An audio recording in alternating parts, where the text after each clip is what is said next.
Once a year, the sun rises over the grounds of the Inn at St. John's to welcome not tee shots, but drives of a far different sort. Hundreds of rare and classic automobiles roll in and line up for the Concours d'Elegance of America, one of the world's finest gatherings of what are truly magnificent machines.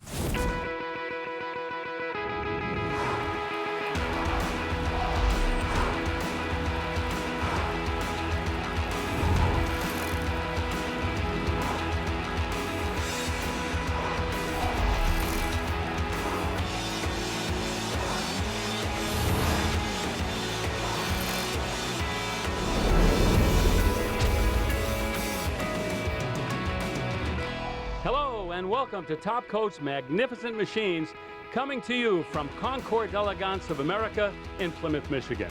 I'm Bill Stevens and I'm sitting in a 1910 Stoddard Dayton limousine, a car that was built in Dayton, Ohio between 1905 and 1912. And as you can see, this was a pretty upscale ride. You can see the beautiful polished paint and all of this brass work, but the thing I love about this car, it's got a Hemi, a 50 horsepower, 4-cylinder hemispherical combustion engine that will get it up to about 40 miles an hour. It's a fabulous car and just the first of many that we're going to see this half hour.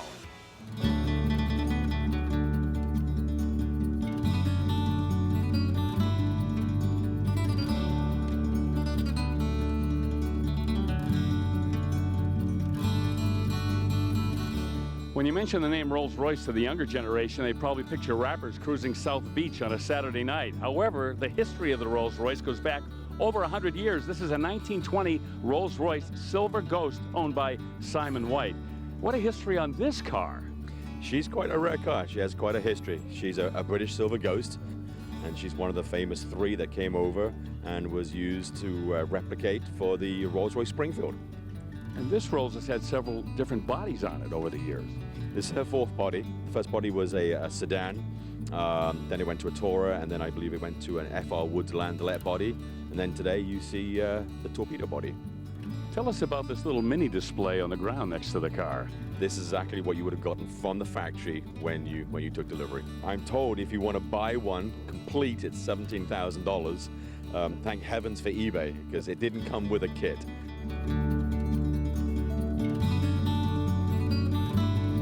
Now this is the gold standard, a 1929 Duesenberg Model J sedan with coachwork by Bowman and Schwartz. It's like a giant Christmas ornament. And look at this, it's won a gold ribbon. And there's another award-winning Duesenberg parked not far from here.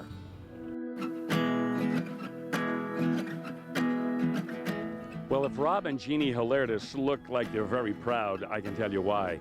They own this 1933 Duesenberg SJ convertible Berline with body by Murphy.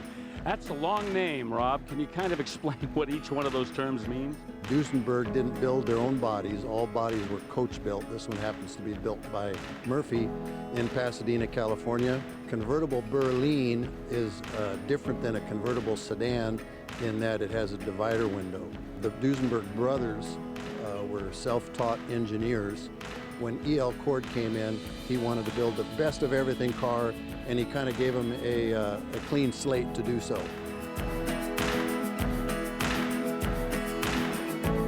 And he wanted the most expensive car. What would a car like this sell for back in 1933? Oh, anywhere from 12 to 20,000, depending on the coach work. Which in today's money would be astronomically higher. Yeah, I'm not a mathematician, but it'd be more, I promise you. There is an exceptional selection of Cords, Auburns, and Duesenbergs here at the Concours d'Elegance of America, like this 1936 Auburn boat-tail speedster. It's the 852, and back in the day, movie stars like Clark Gable and Jimmy Cagney and Betty Grable were driving around Hollywood in cars like this. Now, when you say the word Cord, it's probably a model that comes immediately to mind, and we took a look at one of them.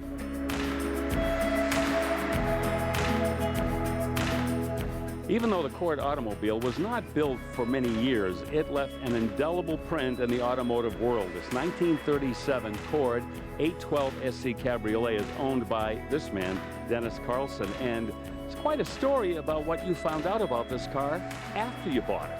Well, I purchased it at auction, and it said it came from a California collection. And all of a sudden the title shows up and it came from the Peterson Museum. And then I later found that Robert Peterson took it to Pebble Beach, and I think it was 2002, and won the second highest award there. So that was sort of a surprise that came in the bucket. You told me a remarkable thing about the paint job on this car. The paint, I do as a hobby a lot of car restoration work. And this thing came and it turned out it was acrylic enamel, and I would have never on earth. But the paint job is 30 years old. It turns out acrylic enamel is incredibly tough, terribly hard to buff up to bring to a shine, but when you do 30 years, this thing looks like it was painted last month. REO, are you familiar with that term? Well, in automotive history, it refers to a gentleman who was quite a pioneer, Ransom E. Olds. Yeah, now it's getting to be familiar. Well, Frank Bahadjer owns this 1931 Rio Royale Victoria by Murray. And what do all those words mean there, Frank? Ransom Eli Olds did start Oldsmobile, which was the first car company, eventually bought by General Motors, and eventually once he left the car company, started his own, obviously using his initials for the car company itself. Rio would produce the chassis with the engine, and once you would take it to Murray, again, sky's the limit on what your options would be. You know, when you talk about Cadillac, Packards, Duesenbergs, you know, Auburns and Cords, Rio is in that category. It's not, it's that car company that talked about but not often seen. But, you know, when you do see one, it is a pleasure. Coming up next on Top Coat's Magnificent Machines, Concours USA goes Italian with a roster full of rarities. We'll be back in a moment.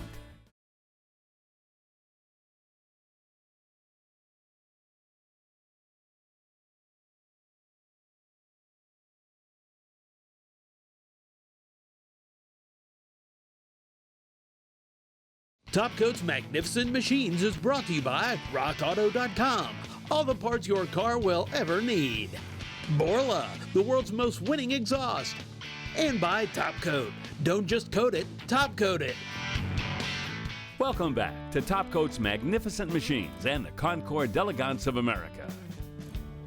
Ferrari is the featured mark this year at the Concours d'Elegance of America here in Plymouth, Michigan. You're going to see just about every single iteration of great Ferrari road car here, including this 1954 Ferrari Mille Miglia Berlinetta by Pininfarina. When this car was restored, curiously enough, they consulted Chuck Jordan, one of the styling chiefs at General Motors at the time, to make sure that they got the color red right. And speaking of GM and Ferraris, wait till you see this next one. All right, work with me here. If you drive a Corvette, this man's name may be familiar. For 35 years, he was the engineering manager at GM on the Corvette project. However, Tom Hill, he's now the caretaker for this 1967 Ferrari Nart Spider. What a history on this car. This is a great car, yes. They built 10 of these cars.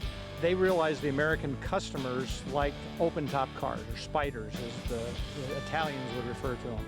So they commissioned 25 of these cars to be built. This was the 9th of actually only 10 cars that got built. And the reason there were only 10 cars is they were too expensive. The 275, when they came out, was the first time Ferrari built a car with a transaxle. So they moved the transmission to the trunk, if you would. That transaxle changed everything for Ferrari, and they basically have done that ever since. What do you think a car like this might be worth today, if you want to give us just a range? Well, we would probably not cash your check for $30 million. $30 million.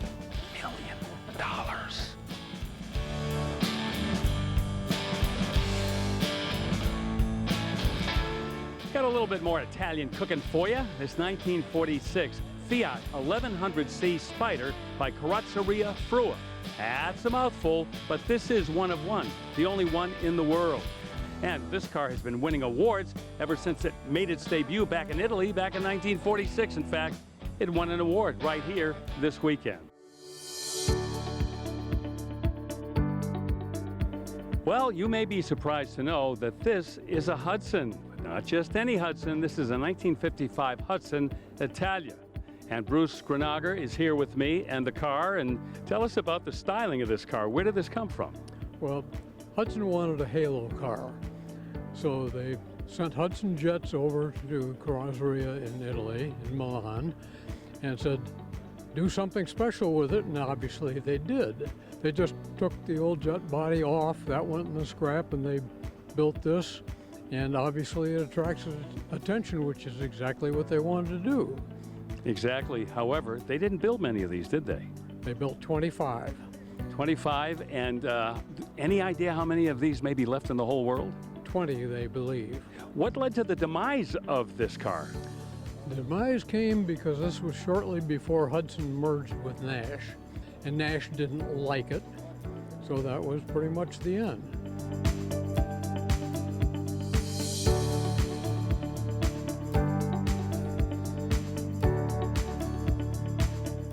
This is a 1911 Stanley Steamer, and back in those days, some manufacturers thought that steam-powered cars would be the wave of the future, but it didn't work out that way. Let's set the clock ahead to 1963. The Chrysler turbine car, again a unique power plant that Chrysler thought may be the way cars would be built heading into the future. And Brandt Rosenbusch is with FCA, who owns the car, and things didn't turn out the way they thought, did they? No, it really didn't come to fruition at the end of the project. And what ultimately led to the demise of the turbine car? Well, again, it just didn't have the efficiency. The mileage was no better than a standard engine, but the problem was really the cost to manufacture the engine. This engine, I heard, is about $35,000 to $50,000 in 1963 for one engine, so it just cost prohibitive. Out of those 54, any idea how many are left? There are 9 left. The corporation owns 2 of them. 2 are in private hands. The rest are in museums around the country, so people do have an opportunity to still see them.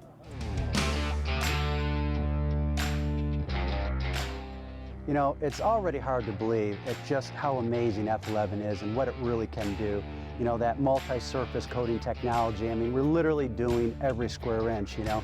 But engines, we can even do engines. And what's really great about engines, you know, obviously they get hot, you know, you get a lot of dirt, debris, so forth that comes in.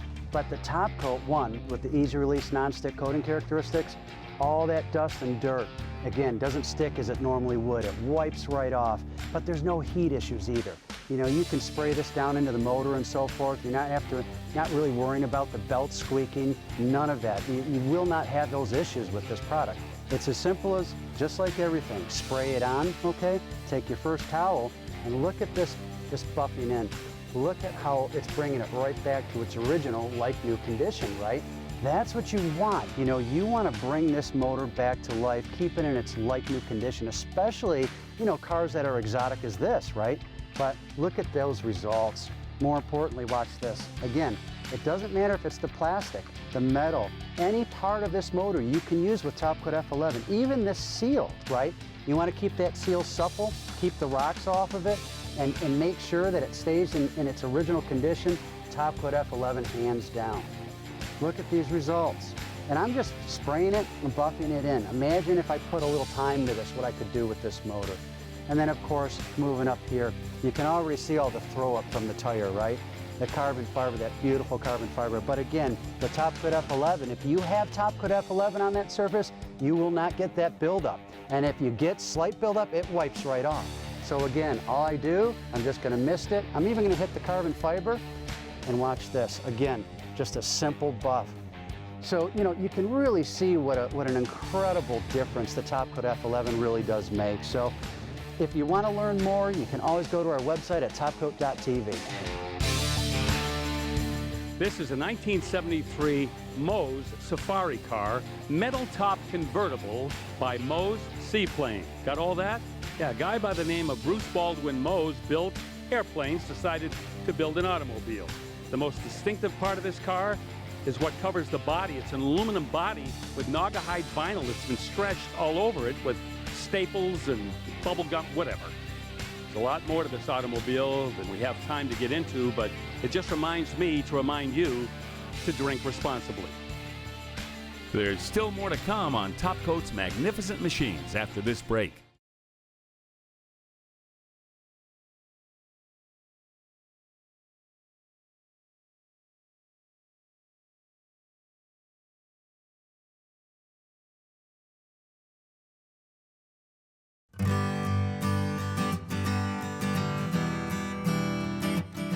Welcome back to Top Coat's Magnificent Machines, coming to you from the Concours d'Elegance of America in Plymouth, Michigan.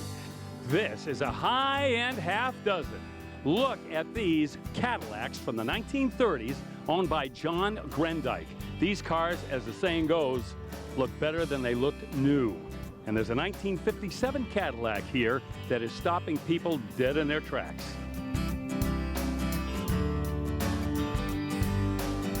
Back in 1957, Harley Earl and his team of designers at General Motors just blew the lid off the automotive design world with the 1957 Cadillac Eldorado Baritz, this one owned by Paul Friskoff. And what can you say except, oh wow, whenever someone sees this car? Well, I just love the lines of it, and I think it's one of the most gracious looking cars of any of the Cadillacs. What do you think about this design? Well, I think it kind of stands out from the other designs in that, first of all, it has a single taillight, so it's very recognizable from a distance. And there was such a huge difference in the design between the 56 and the 57. They really advanced the styling a lot. And it has an electric latch mechanism in the trunk, which was way ahead of its time. Yeah, that's true. You just kind of gently shut the lid and it draws it down to the proper level. And this particular one has an anodized front grille, and it has a drum clock, which is unusual, and the factory air, and then just, you know, full power for a 57. It was just kind of amazing.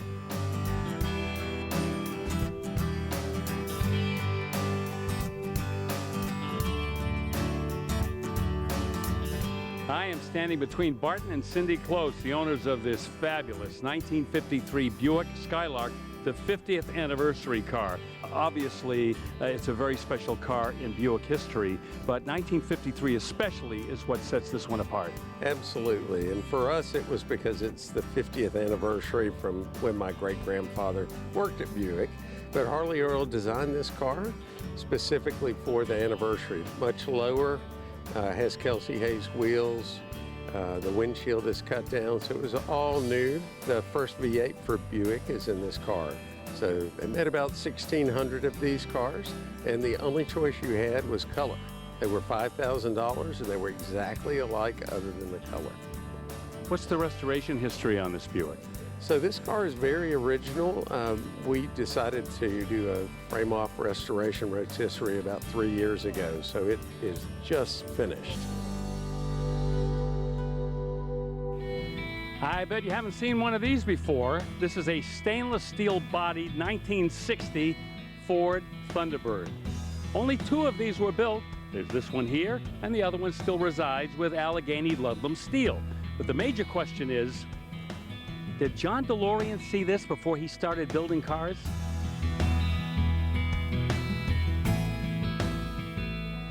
Well, back in the 1950s, America was just learning what a sports car was. The 1953 Corvette, the 55 Thunderbird, but this 1950 Muntz Jet hardtop convertible beat both of those cars to the punch. It's owned by Dave Hands. This is a pretty early car in the production, isn't it?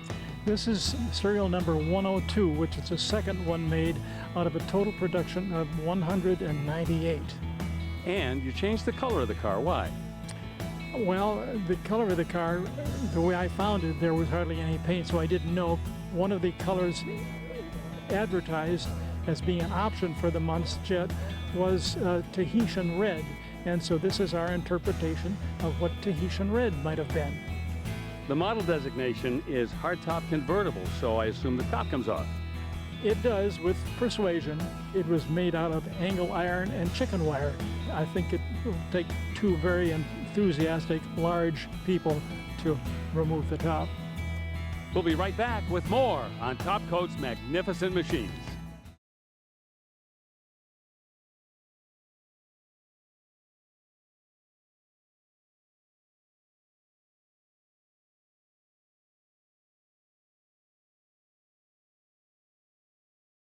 Top Coat's Magnificent Machines is brought to you by Magic Creeper, the most versatile creeper ever. Custom Auto Sound, the originator of classic car OEM fit radio since 1977. And by Top Coat, the best coatings in the world. Welcome back to Top Coat's Magnificent Machines, coming to you from the Concours d'Elegance of America in Plymouth, Michigan. And we've showed you some pretty high-end blue chip classics so far on the show, but now this is what heaven really looks like to a drag racing guy like me. I'm with David Gutierrez. He's on the car selection committee for the race car classes, and this is really heaven for anybody who loves drag racing, Dave. Yes, it is. We actually set up this class to pay homage to the legends of drag racing. These were the original monsters of the Midway back in 65, 66, 67, long before the funny cars came about. This was it. The people came to see these cars. Well, this is probably impossible for you to answer, but do you have a particular favorite of all these? Well, I think the one that I saw first, probably as a favorite, was probably Ohio George Montgomery car, which is here courtesy of the Henry Ford Museum. And it's probably one of the most significant vehicles here in terms of seniority. Race seniority and accomplishments, Ohio George did it all, and we're really blessed to have his car here. From four-wheel racing to two-wheel racing on this 1925 Henderson motorcycle, one of the largest and fastest motorcycles of its age. 28 horsepower out of a four-cylinder engine, 1,300 cc's, and a motorcycle that began its life as a police motorcycle, and then it was converted to a board racer, and then it raced on the dry lakes in speed runs, and it's still being raced today in vintage events. It looks pretty good for a motorcycle this old. Time now for Top Coat's Top Pick. This 1909 Rolls-Royce Silver Ghost, chassis number 1203, features brilliant bodywork thanks to a silver finish, polished aluminum, and nickel plating. But what makes it a real standout is that it was salvaged from a British scrapyard in 1946. Well, we hope you've enjoyed seeing all of the incredible classic cars here at the Concours d'Elegance of America in Plymouth, Michigan. We've shown you cars that represent the first 120 years of the automobile, and maybe this represents the future, the brand new mid-engine C8 Corvette, and someday we may feature this on a future episode of Top Coat's Magnificent Machines. I'm Bill Stevens. Hope to see you next year.